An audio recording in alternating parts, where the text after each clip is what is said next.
तय ये किए कि कोशिश यहाँ पर सेशन कोर्ट में भी हो और हाई कोर्ट में भी हो, ताकि दोनों तरफ बराबर से कोशिश हो और जल्दबाजी में कोई फ़ैसला ना हो। इसलिए एक तरीके से हम लोग काम कर रहे हैं। अव्वल दिन से खान साहब जो है, इन्होंने ही इससे पहले ही मैं बोला कि बिस्मिल्लाह की थी 74 और 75 में, और आगे भी हम उस कोशिश को उसी सिस्टम से करना चाहते। ऐसा नहीं चाहते कि कोई जल्दबाजी में ऐसा कदम उठ जाए जिसकी वजह से दुश्वारियाँ और बढ़ जाए। और जुडिशियरी सिस्टम को समझ के काम करना और बगैर समझे काम करना, इसमें फ़र्क होता है। इसलिए हम उसको पूरी तरह समझ रहे हैं और उस हिसाब से ही काम करेंगे और इंशाअल्लाह हमको जल्द ही कामयाबी मिलेंगी। मैं महर हुसैन के घर वालों से भी यही कहूँगा कि वो दुआएं करें और कोशिश हम लोग कर रहे हैं और जल्द से जल्द कोई ना कोई अच्छा फ़ैसला यहाँ से आने की हमको उम्मीद है। और हमने खान साहब को बोला है कि यार वो पीछे जिस तरह ये लिंक तोड़े हैं उसी तरह रिकवरी वाले जो लोग हैं 74 और 75 में और 76 में, जिसको अभी तक एक बार भी बेल नहीं मिली, इनके लिए पूरी ताकत से वो लड़ रहे हैं और अभी वापस पूरी ताकत से लड़ने की उनकी तैयारी है और इंशाअल्लाह वो लिंक यहाँ पर टूटेंगी, ऐसी हमको पूरी उम्मीद है। देखिए, अभी सीआर नंबर 75 में तो 21-22 अफराद छूट चुके थे, बाकी लोग छूटने वाले थे, उनकी जमानत दाखिल की थी, लेकिन अदालत ने जमानत नामंजूर कर दी है। बदकिस्मती से सीआर नंबर 76 में अदालत ने किसी को भी नहीं छोड़ी है। 74 में कुछ लोगों को छोड़ी, लेकिन फिर जिनके पास पाइप मिला या ऐसा कुछ चीज़ें बताया उन्होंने कि पत्थरबाजी में है या कुछ लोगों की फ़ोटो में देखे ऐसा बताया, तो सब तमाम अदालत ने रिजेक्ट कर दी। हम लोग तय चुके हैं कि अभी 74, 75, 76 में जिनके पास एविडेंस मिला है, जैसा पाइप मिला है या और कुछ चीज़ मिले, और जो अदालत उस पॉइंट के ऊपर रिजेक्ट किए, तो टेस्ट ट्रायल के ऊपर एक एक आदमी की हम हर सीआर में से हाईकोर्ट में दाखिल करेंगे। सबके भी दाखिल कर सकते हैं, लेकिन अभी मसला ये है, अगर एक बार हाईकोर्ट में सब एप्लीकेशन दाखिल कर दिए और यहाँ दोबारा फिर दाखिल करने का चांस नहीं मिल पाएंगे जब तक हाईकोर्ट का फैसला नहीं होता है। बल्कि इससे पहले रहमान पहलवान के भी इसलिए हमने किए थे, वहाँ दाखिल किए थे, फिर यहाँ चार्जशीट आ गई तो हाईकोर्ट से परमिशन लेके विड्रॉ किए और यहाँ किए। तो बैक वक्त हाईकोर्ट में अगर दाखिल किए तो फिर यहाँ दोबारा कोशिश नहीं कर सकते।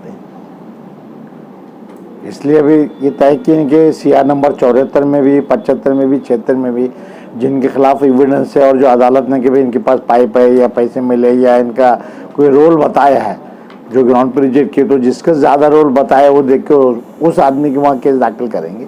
और अगर उनकी हाईकोर्ट से बेल हो जाती है तो फिर दोबारा उस ग्राउंड पे यहाँ दाखिल कर सकते हैं कि भाई ये एविडेंस होते हुए भी हाईकोर्ट ने बेल पे छोड़ा है, इसलिए बाकी लोगों को यहाँ छोड़, क्योंकि सभी के लिए जाने के लिए भी प्रॉब्लम आएगा, अखराजात भी बहुत ज़्यादा लगे, वो भी मसला है। यहाँ की और बात है, हाईकोर्ट का और मसला रहता है। और हाईकोर्ट में अगर एक दो आदमी की भी हर सीआर में एक की भी अगर जमानत हो जाती है तो उसका मुकम्मल पूरा फ़ायदा हम यहाँ उठा सकते और यहाँ दोबारा दाखिल कर सकते हैं। तो जिन जिन लोगों की अदालत ने बेल रिजेक्ट किया है उसका हम बारीकी से मायना कर लेंगे और जिसके खिलाफ ज़्यादा एविडेंस हो जो रिजेक्ट हुआ ऐसे आदमी के दाखिल करेंगे। जैसे कुछ जगह पे दो जगह पे बताया उन्होंने कि यहाँ पे भी मौजूद थे, वहाँ पे भी मौजूद थे, या पुलिस ने अलग अलग जगह पे बताया कि एक आदमी के बदले 4 पुलिस ने बताया कि भाई ये जगह पे मौजूद है। तो ज़्यादा एविडेंस कोर्ट ने माना कि नहीं भी यहाँ मौजूद थे और इन्होंने वो किए, इनका अहम रोल है उसके अंदर, देते नहीं आता, जिन लोगों को छोड़ा गया उनका रोल कम है। ऐसा तो ऐसे अफराद के हाईकोर्ट में केस दाखिल करेंगे और कोशिश करेंगे कि जितनी जल्दी होता है हाईकोर्ट में वो निकल पाए और उसके बेसिस पे फिर इंशाल्लाह वो ऑर्डर होती है तो बाकी के लोगों को फिर यहीं पर दाखिल करेंगे। क्योंकि यहाँ दूसरा एक मसला भी है, यहाँ 100 बार भी दाखिल किया अपन ने बता के रिजेक्ट भी किया तो लोकल लेवल पे कर सकते हैं, कोई ज़्यादा अपने लिए नुकसान की बात नहीं।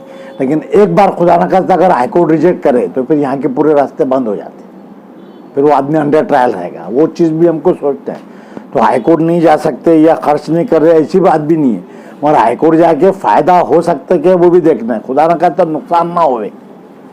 दूसरी एक मजबूरी ये आई कि अभी जो पहले हाईकोर्ट में जज बैठे थे भड़ंग साहब बोल के, वो चूँकि नासिक ज़िले में रह चुके, मालेगांव में भी कई बार आए यहाँ सेशन कोर्ट में, तो यहाँ का जो माहौल है या उससे वो आसपास से पूरा मालूम था। अभी जो जज आके बैठने वाले जोशी बोल के, वो पहली बार बैठ रहे हैं 18 तारीख को। अब नए आदमी बैठा है तो उनकी जहनीत क्या है, बेल देते नहीं देते कैसा है, ये समझने के लिए बॉम्बे की वकील ये बोल रहे कि भाई हम 8-10 दिन तक कुछ नहीं करेंगे, खाली उनकी नहीं देखेंगे क्या ऑर्डर्स करते और कैसे आदमी, उसके बाद में हम तय करेंगे। और फिर बाद में अब मई की छुट्टी भी आ रही है, ये भी एक प्रॉब्लम आ रहा है। अप्रैल में काफ़ी छुट्टियां हैं, उसकी वजह से हाईकोर्ट के जो काम करने के दिन है वो भी कम है। इसलिए टेस्ट केस के ऊपर जो ऐसे कुछ लोगों के वहाँ दाखिल करेंगे और अगर कुछ रिलीफ मिलती है तो उसका फ़ायदा यहाँ उठाएंगे, यहाँ दोबारा दाखिल कर सकते हैं। जोशी कहाँ के आएंगे? जोशी जो है हाईकोर्ट में जज है, कहाँ के तो मालूमात नहीं, लेकिन इनका नया अपॉइंटमेंट हुआ अभी 6-7 महीने पहले। तो शुरू में क्या रहता है कि 3-4 महीने तक ये डिवीज़न बेंच के साथ रहते हैं, अभी इंटरमेंट तौर पे उनको पहले बार दिए। तो बॉम्बे के वकीलों को भी उनका रुझान कैसे है, आदमी बेल देते नहीं देते क्या है, तो उनको वो अंदाज़ा नहीं है अभी ऐसा। 23 अप्रैल को दाखिल करेंगे, 4-5 दिन में इंशाल्लाह दाखिल करेंगे ऐसा, क्योंकि अभी ये जो मैटर देंगे भी वकील को बताना पड़ेगा, पूरी मालूमात भी लेना पड़ेगा इंशाल्लाह, क्योंकि 4 दिन तो बंद है, 18 तक तो अदालत बंद है हाई कोर्ट। उसके बाद में फिर 2-3 रोज, फिर 2-3 रोज छुट्टी है। तो इस छुट्टी में पेपर्स वगैरह देके पूरा बताएंगे और उनको ये तीनों चार्जशीट देंगे। उसमें अहम पॉइंट ये लेने वाले बताने के लिए कि भाई एक ही कड़ी में ये जो सराउंडिंग पुलिस ने बताया 3-3 जुर्म, ये नहीं होना चाहिए था। जैसे एक आदमी के ऊपर 74 में भी, 75 में भी, 76 में भी, तो 3 मुख्तलिफ जगह पे मौजूद रह ही नहीं सकता। और तीनों जगह की पुलिस बता ही नहीं सकती, पुलिस उधर वाली भी बता रही है, इधर वाली बता रही, तीसरे वाली बता रही, जो कि नामुमकिन बात है। तो ये चीज़ें जब हाईकोर्ट को बताएंगे कि भाई पुलिस ने गलत वो की है बोल के।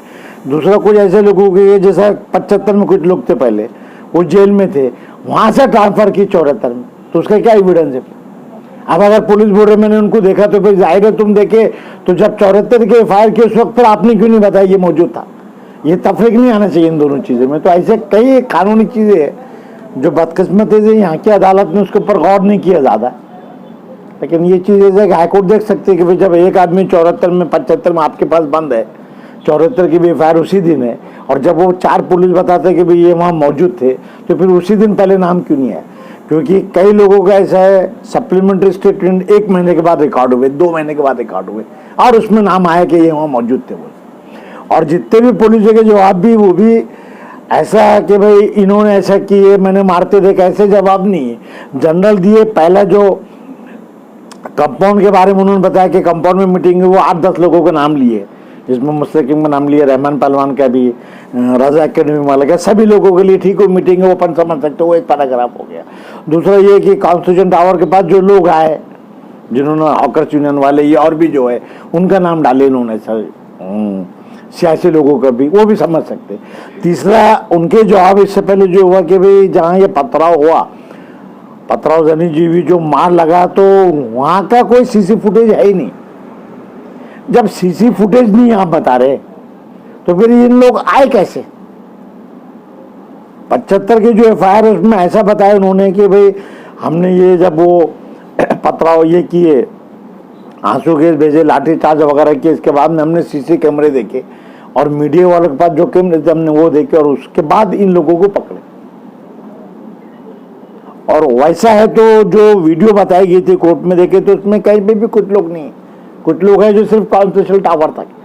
वहाँ का खुद उन्होंने लिख के दिए कि ब्रिज के पास से शिवाजी पुतले तक जो है वो सीसी कैमरे नहीं थे, तो चेहरे भी किसके आए नहीं, या जिनके पास भी होंगे। तो जब चेहरे नहीं आए तो मतलब कोई एविडेंस नहीं। लेकिन पुलिस के सबके एक जैसे जवाब है, उन्होंने पहले शुरू सब बताया और आखिर में कि हमने इन लोगों को देखा और सबके नाम डाल दिए।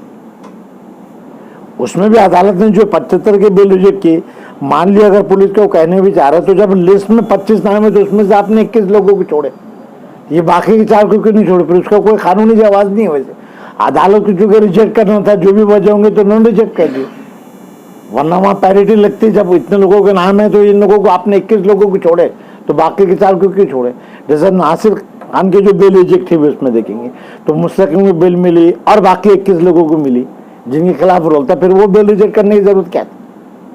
वहाँ अदालत ने तफरीक बताया कि नहीं बोली, क्योंकि 3 पुलिस ने उनको बताया यहाँ है वहाँ ये, जो कि ऐसा क्लियर लिखा हुआ नहीं है। तो ये चीज़ें जब हाईकोर्ट को बताएंगे तो इंशाल्लाह उसका कुछ ना कुछ फ़ायदा मिलेगा। और हाईकोर्ट के डिवीज़न बेंच के जजमेंट है जो हमने यहाँ बताया, उस पर कोर्ट ने ध्यान नहीं दिया कि एक बार एक एफआईआर हो गई है तो दूसरी एफआईआर हो ही नहीं सकती।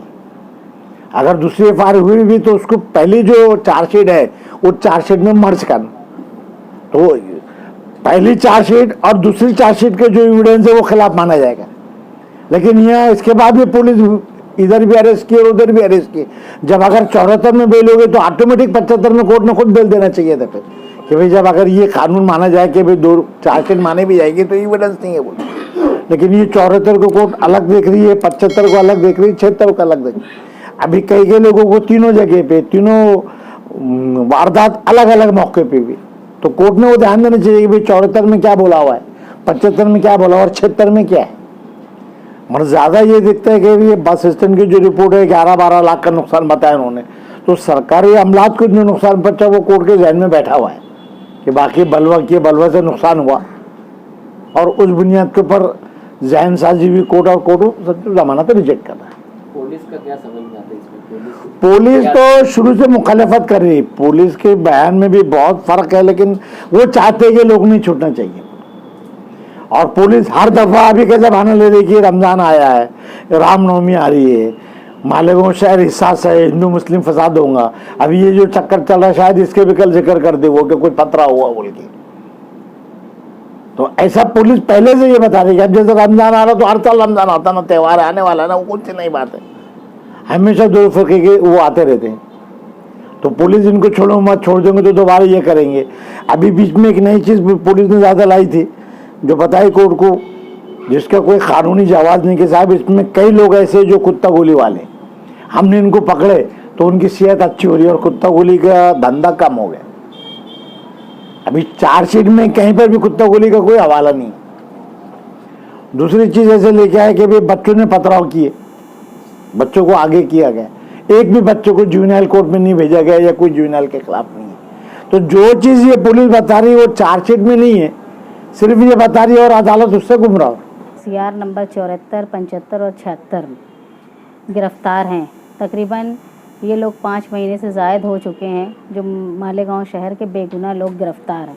मुसलसल कोशिश की जा रही है एडवोकेट खान साहब की रहनुमाई में जनता दल की तरफ से, हम लोगों की तरफ से। इसमें अल्हम्दुलिल्लाह 74 नंबर CR और 75 नंबर के CR में हमको लिंक तोड़ने का मौका मिला, जिसकी वजह से 20-25 लोगों की रिहाई हो पाई है। लेकिन हमारे लिए मुश्किल ये है कि 76 नंबर में अभी तक नाकामी हासिल हुई, अभी तक वो कड़ी टूटने का काम नहीं हुआ, और बार बार अच्छी तरह आर्गूमेंट करने के बावजूद कोर्ट को पुलिस की तरफ से बताई हुई बातों पर ज़्यादा भरोसा है, और वो सबूत नहीं होते हुए भी कहीं ना कहीं पुलिस वालों की बातों से गुमराह हो रही है। इसलिए हमने ये तय किया है कि हाई कोर्ट में 74 नंबर CR, 75 नंबर CR और 76 नंबर के एक ऐसे एक्यूज़ जिनका ऊपर गुनाह बड़ा बताया गया है पुलिस की तरफ से, उनका कोर्ट में, हाई कोर्ट में केस दाखिल किया जाए। उसकी वजह यह है कि अगर हम सबका दाखिल कर देंगे जिनकी रिजेक्ट हुई है, तो यहाँ दोबारा सेशन कोर्ट में रखने के लिए उनको तकलीफ़ होगी, वहाँ से विड्रॉल करके आना पड़ेगा यहाँ पर।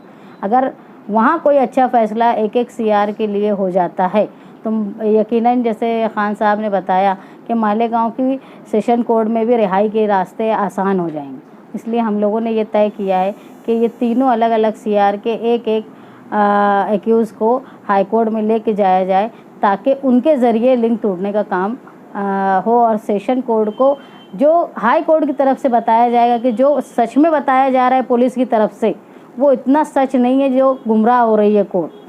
हाई कोर्ट का अगर बड़ी कोर्ट है उसके वजह से सेशन कोर्ट पर असर हो, इसलिए हम लोग एक लोगों को वहाँ पर भेज रहे हैं, जिसकी वजह से बहुत ज़्यादा फ़ायदा होगा और आसानी से होगा। लोग ज़्यादा हरासा नहीं होंगे, क्योंकि रमज़ान है, रमज़ान के बाद ईद आ रही है। जो लोगों के घर के लोग जेल में हैं वो बहुत परेशान है कि ईद का ना ये वो जो जेल में है वो ईद अच्छी तरह मना सकते हैं, ना उनके घर के लोग अच्छी तरह मना सकते हैं, ना मालेगांव शहर अच्छी तरीके से ईद मना सकता है। इसलिए हमारी कोशिश ये है कि जितनी जल्दी हो इनकी रिहाई की जाए, इसलिए हम लोग कोशिश कर रहे हैं। और इंशाअल्लाह जिस तरह 74 और 75 में लिंक तोड़ने का काम हुआ और रिहाई काफ़ी लोगों की हुई, आगे के लोगों के लिए भी रहा आसान।